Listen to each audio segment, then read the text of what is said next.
नमस्कार, स्वागत है आपका डीबी लाइव ब्रेकिंग में। मैं हूं समीर आत्मज मिश्र और मेरे साथ हैं अमलेंदु उपाध्याय। ईरान के हमलों के बाद ताबड़तोड़ हमलों से पस्त अमेरिका और इस्राइल अब इस लड़ाई को खत्म करने में लगे हुए हैं। अमेरिका तो सीधे तौर पर अब ये घोषणा करने वाला है कि वो ईरान युद्ध से अब अलग हट रहा है और इस बात के संकेत खुद अमेरिका के राष्ट्रपति डोनाल्ड ट्रंप ने दिए हैं। अब उन्होंने कहा है कि 2-3 हफ्ते के भीतर इस लड़ाई से हाथ खींच सकते हैं और बताया जा रहा है कि कुछ घंटों में ही डोनाल्ड ट्रंप इस बात का ऐलान कर सकते हैं। तो ये बड़ी खबर आ रही है, लेकिन इस खबर के बाद क्या कुछ होगा इसराइल का, ये बहुत महत्वपूर्ण है। और इधर ईरान ने अपने हमले लगातार जारी रखे हुए हैं। इस पूरे प्रकरण में किस तरीके से ईरान को तमाम देशों का समर्थन मिल रहा है, यूरोपियन यूनियन का भी अब उसको समर्थन मिला है और जिस तरीके से वहां पर हमले हुए हैं स्कूलों पर, अस्पतालों पर, उन हमलों को लेकर चिंता जताई है यूरोपियन यूनियन ने। इन सारी बातों पर, इन खबरों पर हम लोग चर्चा करेंगे, लेकिन ताज़ा तरीन हमलों की जानकारी देते हैं कि कहां-कहां ईरान ने हमले किए हैं और किस तरीके से हमलों का सामना भी किया है। तो ये अभी भी ये लड़ाई कहां तक जाएगी? 1 महीने से ज्यादा हो चुके हैं और पूरी दुनिया का और अमेरिका की जनता का दबाव पड़ रहा है डोनाल्ड ट्रंप पर कि वो इस लड़ाई से वापस आ जाए। सीधे तौर पर कहा जाए कि इस लड़ाई से पस्त हो चुका है अमेरिका और एक तरीके से हार मान चुका है, क्योंकि हॉर्मुज़ स्ट्रेट पर भी जो कब्जा करने की बात थी, उस पर भी ईरान के साथ साझा नियंत्रण का जो सपना पाले हुए थे डोनाल्ड ट्रंप, वो भी बिखर गया। और अब तो ये कह रहे हैं सीधे सीधे कि हमारा जो लक्ष्य था वो ईरान में सत्ता परिवर्तन नहीं था, बल्कि ईरान को परमाणु कार्यक्रम, परमाणु बम बनाने से रोकना था। तो ये सारे बयान जो डोनाल्ड ट्रंप के आ रहे हैं वो साफ संकेत दे रहे हैं कि अब कुछ ही समय बाद अमेरिका ये घोषणा कर सकता है कि ईरान युद्ध से वो वापसी कर रहा है। लेकिन इस बीच जानते हैं कि ताज़ा तरीन हमले कहां हुए हैं। कुवैत में ईरान ने एक बार फिर वहां पर हमला किया है। कुवैत की सरकार ने ये बात कही है और चूंकि इन मध्य पूर्व के इन देशों में जहां जहां अमेरिकी ठिकाने हैं, उन जगहों पर ईरान हमला कर रहा है। अब वापसी की बिल्कुल तैयारी कर चुके हैं अमलेंदु जी डोनाल्ड ट्रंप, लेकिन इन सब के बीच क्या ताज़ा जो हमले हुए हैं, युद्ध की जो ताज़ा जानकारी क्या है? हाँ समीर जी, इस समय काफ़ी हमले जो हैं वो हो रहे हैं। ईरान की तरफ से भी हो रहे हैं और इजराइल और अमेरिका की तरफ से भी हो रहे हैं। दोनों तरफ से हमले हो रहे हैं। ईरान के क्लस्टर बम से मध्य इजराइल में कम से कम 14 लोगों को घायल होने का जो है वो स्वीकार किया है इजराइल की मेडिकल टीम ने। मतलब इजराइल सरकार का जो मेडिकल स्वास्थ्य विभाग है उसने उसको स्वीकार किया है और उसका कहना है कि आज सुबह मध्य इजराइल पर ईरान के बैलिस्टिक मिसाइल हमले के बाद कम से कम 14 लोग घायल हो गए हैं, जिनमें एक छोटी बच्ची की हालत गंभीर है। और मेगन डेविड ओडोम का कहना है कि उसने एक 11 साल की बच्ची का इलाज किया जिसकी हालत गंभीर थी, क्योंकि उसे बम के टुकड़ों से चोट लगी थी। साथ ही एक 36 साल की महिला, एक 13 साल के लड़के का भी इलाज किया गया जिन्हें धमाकों से चोट लगी थी, ये इसका कहना है। और ईरानी बैलिस्टिक मिसाइल जो है वो लॉन्च हुई है, इसका पता जो है IDF जो इजराइल की सेना है उसने लगाया है और सायरन जो है वो बज रहे हैं पूरे इजराइल में, ये है। इधर जो उत्तरी शहर है माँ अलोट तारशिहा, उसमें एक अपार्टमेंट में हमले से, आग लगने से एक 70 वर्ष की एक महिला की जान चली गई। ये जो है वहाँ इजराइल की सरकार ने स्वीकार किया है। उनके दमकल कर्मी वो जब अपार्टमेंट को बुझाने पहुँचे तो वो बेहोश मिली, उसके बाद उसे मृत घोषित कर दिया गया। इधर जो UAE में है, ड्रोन से उस पर हमले हुए और उसमें एक बांग्लादेशी नागरिक की जान चली गई है। संयुक्त अरब अमीरात में जो है एक घटना जब हुई तो इसकी जानकारी जो है वहाँ की जो आधिकारिक न्यूज़ एजेंसी WAM उसने दी है और उसने कहा है कि एक ड्रोन को रोकने के दौरान गिरे टुकड़ों के कारण बांग्लादेशी नागरिकता वाले एक व्यक्ति की जान चली गई। और एजेंसी ने बताया कि ये घटना फुजैराह में हुई, जो हॉर्मुज़ जल जम्मू मध्य के नज़दीक है। ये यानी वहाँ इसके हुए। ये इस समय की कुछ बड़ी खबरें। इसके अलावा और भी समीर जी काफ़ी बड़ी खबरें हैं और खबरें ये हैं कि मध्य इजराइल को निशाना बनाते हुए ईरान की तरफ से एक और मिसाइल लॉन्च की गई है। ये IDF का कहना है और उसका कहना है कि इसका जो है निशाना मध्य इजराइल है, ये उन्होंने बताया है। और जो संयुक्त अरब अमीरात है उसमें अभी हमने बताया है कि बांग्लादेशी नागरिक की जान चली गई। United kingdom maritime trade operations ने बताया कि कतर के पास एक टैंकर पर 2 मिसाइल गिरी और इसमें आग लग गई, जिसके बाद में बुझा दिया गया। लेकिन दूसरे मिसाइल टैंकर जो है इंजन के रूप में बिना फटे ही रह गई, यानी एक टैंकर फट गया और एक टैंकर बिना फटे रह गया। दुबई स्थित जो एयरलाइन है एमिरेट की वेबसाइट, उसने बुधवार को बताया कि ईरानी नागरिकों को संयुक्त अरब अमीरात में प्रवेश करने या वहाँ से गुजरने की अनुमति नहीं है। और एक अन्य एयरलाइन फ्लाई जो है दुबई ने बताया कि जिन ईरानी नागरिकों के पास UAE का गोल्डन वीज़ा है उन्हें इस प्रतिबंध से छूट दी गई है। बुधवार को मध्य इसराइल को निशाना बनाकर इसराइल में जो की गई उसमें बनेई बाराक में 2 बच्चों सहित 6 लोग घायल हो गए। समाचार एजेंसी वफा ने बताया कि कब्जे वाले पूर्वी यरूशलेम के उत्तर में कलंदिया शरणार्थी शिविर में इजरायली सेना द्वारा आंसू गैस और गोलियां चलाए जाने के बाद 18 वर्षीय फिलिस्तीनी युवक घायल हो गया। यह है और ये ताज़ा तरीन खबरें हैं, लेकिन इस बीच एक और बहुत महत्वपूर्ण खबर आ रही है। यूरोपीय संघ के अध्यक्ष हैं, उन्होंने मसूद पेजेशकियन से बात की है और उसके बाद उन्होंने एक अपने सोशल मीडिया अकाउंट के जरिए उसकी जानकारी भी दी है। ये एक बड़ा सपोर्ट है, समर्थन है ईरान के लिए, ये यूरोपीय संघ का, चूंकि यूरोपीय देश इस लड़ाई में सीधे तौर पर अमेरिका के खिलाफ, इसराइल के खिलाफ दिखाई पड़ रहे हैं। तो अब ये जो उनको फोन किया और उसके बाद उन्होंने कहा कि वो पूरी तरीके से इस लड़ाई को खत्म करने में अपनी सहयोग करने को या जो भी उनसे हो सकता है तैयार है। लेकिन ये ईरान के लिए एक बड़ी जीत कही जाएगी अमलेंदु जी की यूरोपीय संघ सीधे सीधे उनके समर्थन में दिखाई पड़ रहा है। फोन करके उनसे जो स्कूली बच्चों पर जो हमला हुआ था उसको लेकर भी उन्होंने चिंता जताई है। बिल्कुल समीर जी, इसकी चिंता जताई है और यूरोपीय परिषद के अध्यक्ष एंटोनियो कोस्टा, उन्होंने ईरान के राष्ट्रपति डॉक्टर मसूद पेजेशकियन से बात की और बात करने के बाद उन्होंने एक्स पर अंग्रेजी में लिखा है, उसको हम लोग देख सकते हैं, उनके ट्वीट को, और उसकी हिंदी फिर आप बता सकते हैं कि डॉक्टर मसूद पेजेशकियन के साथ उन्होंने जो बात की उसमें उन्होंने क्या क्या बात की। तो ये यूरोपीय परिषद है, यूरोपीय परिषद के अध्यक्ष हैं एंटोनियो कोस्टा, वो लिख रहे हैं मसूद पेजेशकियन से टेलीफोनिक वार्ता के बाद उन्होंने लिखा है कि मध्य पूर्व में मौजूदा हालात बेहद खतरनाक हैं। आज ईरान के राष्ट्रपति मसूद पेजेशकियन के साथ अपनी फ़ोन कॉल में मैंने तनाव कम करने और संयम बरतने, नागरिकों और नागरिक बुनियादी ढांचों की सुरक्षा करने और सभी पक्षों से अंतर्राष्ट्रीय कानून का पूरी तरह से सम्मान करने की ज़रूरत पर जोर दिया। मिनाब स्कूल सहित निर्दोष लोगों की जान जाना बेहद दुखद है, जिस स्कूल में 168 बच्चियों की जान गई थी। हालात को शांत करने के लिए मैंने ईरान से इस इलाके के देशों पर हो रहे अस्वीकार्य हमलों को रोकने और कूटनीतिक रास्ते पर सकारात्मक रूप से आगे बढ़ने का आग्रह किया, खासकर संयुक्त राष्ट्र के साथ मिलकर, ताकि होर्मुज स्ट्रेट में नौवहन की स्वतंत्रता सुनिश्चित की जा सके। कूटनीति के लिए जगह होनी चाहिए। यूरोपीय संघ तनाव कम करने और शत्रुता को समाप्त करने के लिए एक स्थायी समाधान खोजने के सभी कूटनीतिक प्रयासों में योगदान देने के लिए तैयार है। साथ ही ईरान से पैदा होने वाली व्यापक सुरक्षा चिंताओं को भी संबोधित करेगा। तो ये एक महत्वपूर्ण डेवलपमेंट है कि उन्होंने ये बात की है यूरोपीय परिषद के अध्यक्ष एंटोनियो कोस्टा ने ईरान के राष्ट्रपति मसूद पेजेशकियन से। जी, मसूद पेजेशकियन से बात की है, उसको उन्होंने फिर अपना समर्थन व्यक्त किया है और कहा है कि कूटनीति से हल होना चाहिए। ईरान भी यही कह रहा है कूटनीति से ही हल होना चाहिए, हमला इसका हल नहीं है। अब तमाम देश कहने लगे हैं कि हमला इसका हल नहीं है। तो ये समीर जी अब देखा जा रहा है कि ट्रंप के ऊपर दबाव काफ़ी ज़्यादा बढ़ता चला जा रहा है और एक तरीके से देखा जाए तो अब काफ़ी विकट जो है वो स्थितियाँ पैदा होती जा रही हैं अब अमेरिका के लिए। इस बीच एक बड़ी खबर ये आ रही है कि बगदाद में, यानी इराक की राजधानी बगदाद में, एक अमेरिकी फ्रीलांस पत्रकार के अपहरण की खबर सामने आई है और इराक के गृह मंत्रालय ने खबर दी है कि मंगलवार को अज्ञात हमलावरों ने पत्रकार शेली किटलसन का अपहरण कर लिया। इस घटना के बाद सुरक्षा एजेंसियां अलर्ट पर हैं और अपहरणकर्ताओं के लिए तलाश के लिए व्यापक अभियान चलाया जा रहा है। अमेरिकी विदेशी विभाग ने भी इसकी पुष्टि की है। विवेक के सहायक सचिव हैं डिलन जॉनसन, उन्होंने सोशल मीडिया प्लेटफॉर्म एक्स पर कहा कि हम बगदाद में एक अमेरिकी पत्रकार के कथित अपहरण की रिपोर्ट से अवगत हैं और इस मामले पर करीब से हम नज़र बनाए हुए हैं। इधर जो स्थानीय मीडिया रिपोर्ट्स हैं उनके मुताबिक इराकी सुरक्षा बलों ने घटना की तुरंत बाद कार्रवाई शुरू कर दी। अपहरणकर्ताओं का पीछा करते हुए एक संदिग्ध को गिरफ्तार भी किया गया है, जिसका संबंध एक मिलिशिया समूह से जुड़ाया जा रहा है। अमेरिकी अधिकारियों के अनुसार गिरफ्तार व्यक्ति के तार ईरान समर्थित मिलिशिया संगठन कताइब हिजबुल्लाह से जुड़े हो सकते हैं। हालांकि इराकी अधिकारियों ने आधिकारिक तौर पर किसी समूह का नाम सार्वजनिक नहीं किया है।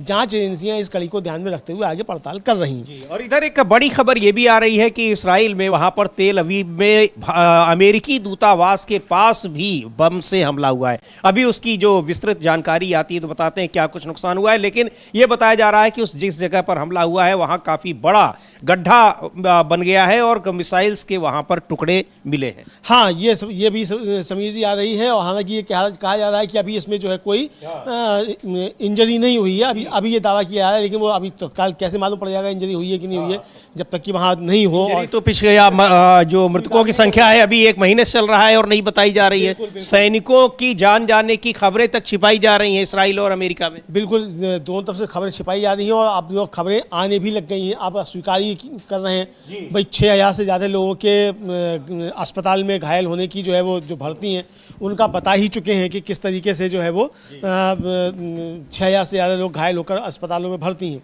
ये जो है वो बताया जा रहा है। और समीर जी, ये अब काफ़ी जो बढ़ता हुआ नज़र आ रहा है, लेकिन ट्रंप साहब जो हैं अब वो बौखलाए हुए ज़्यादा नज़र आ रहे हैं, चूँकि ईरान अब जिस तरीके से ताबड़तोड़ हमले कर रहा है। और एक बात ये है कि ताबड़तोड़ सिर्फ हमले ही नहीं कर रहा, वो साफ तौर पर कह रहा है कि नो सीज फायर और नो टॉक, मतलब कोई बातचीत नहीं होगी। और ईरान का साफ तौर पर कहना है कि अमेरिका के साथ बातचीत नहीं होगी, महीनों तक चलने वाले युद्ध के लिए हम तैयार हैं। और इस बीच जो ईरान ने दवा कंपनियों पर अमेरिका और इजराइल के हमले हुए हैं उसकी सख्त निंदा की है और जब कहा है कि हम इसका इजराइल को करारा सबक सिखाएंगे, ये उसका कहना है समीर जी एक तरीके से। जी बिल्कुल। और हाँ, इधर समीर जी आज जो है ईरान का वो है गणतंत्र दिवस, आप उसको कह सकते हैं कि वो है 1 अप्रैल जो है ईरान का इस्लामी गणतंत्र दिवस है। और इसको 1 अप्रैल 1979 को ही एक आयोजित जनमत संग्रह में ईरानी जनता ने इस्लामी गणतंत्र प्रणाली की स्थापना के पक्ष में भारी बहुमत से मतदान किया था। राजशाही खत्म हुई थी, राजशाही खत्म हुई थी और आज ही जो था इस्लामी रिपब्लिक जो था वो बना था। और इसके अवसर पर ईरानी लोग जो है वो काफ़ी खुशियाँ मनाते हैं, कार्यक्रम करते हैं। इसकी पूर्व संध्या पर कल ईरान में जगह जगह कार्यक्रम हुए और ये हमारे बराबर में जो विजुअल चल रहा है ये ईरान के राष्ट्रपति हैं डॉक्टर मसूद पेजेशकियान, वो अचानक एक कार्यक्रम में इस तरीके से जनता के बीच पहुंच गए। और इसी तरीके से अब्बास अरागची जो वहाँ की विदेश मंत्री हैं वो भी जनता के बीच पहुंचे। तो वहाँ की लीडरशिप जो वो लगातार जनता के बीच है और ये कार्यक्रम वहाँ मनाए जा रहे हैं। भारत में जो ईरान का दूतावास है उसने एक ट्वीट किया, उसने ट्वीट करके जो अंग्रेजी में लिखा उसको आप हिंदी में बताते हैं। और ये अब्बास अरागची ने कहा भी कि लोगों का हम उत्साह बढ़ाने के लिए यहाँ पर आए हुए हैं। और ये साफ दिखाई पड़ रहा है कि वहां पर ईरान की जनता ही नहीं, ईरान के नेता वहां किस तरीके से बेखौफ घूम रहे हैं, जबकि वहां पर कई नेताओं को मार दिया गया है। अली लारीजानी तक मार दिए गए। बिल्कुल, अली लारीजानी को मार दिया, उसके बाद वो तंगसीरी को मार दिया गया, अभी एक और की सूचना आ रही है उनको मार दिया गया है। इस तरीके की सूचनाएं जो है समीर जी वो आ रही हैं। तो देखते हैं जो ईरानी दूतावास का जो ट्वीट है क्या लिखा है उन्होंने। और जो भारत में ईरान का दूतावास है वो लिख रहे हैं कि 1 अप्रैल जो ईरान का इस्लामी गणतंत्र दिवस है अपने भाग्य का निर्धारण करने में महान ईरानी राष्ट्र की इच्छा शक्ति का प्रतीक है और ये एकता, स्वतंत्रता तथा आज़ादी को दर्शाता है। 1 अप्रैल 1979 को आयोजित जनमत संग्रह में ईरानी जनता ने इस्लामी गणतंत्र प्रणाली की स्थापना के पक्ष में भारी बहुमत से मतदान किया था। हम इस ऐतिहासिक दिवस को मनाते हैं और ईरान के लिए निरंतर प्रगति, गरिमा तथा समृद्धि की कामना करते हैं। तो ये उन्होंने ट्वीट किया। और ये जो प्रदर्शन हो रहे हैं इसमें देखते हैं क्या कुछ कह भी रहे हैं अब्बास अरागची और मसूद पेजेशकियान। तो इसको हम देखते हैं फुल स्क्रीन पर। ये प्रदर्शन वहाँ पर कल हो रहा है और यानी वहाँ जो ईरान में वहाँ गणतंत्र लागू होने की पूर्व संध्या पर जो समारोह आयोजित किए गए हैं और जिस तरीके से उसको सेलिब्रेट किया जा रहा है।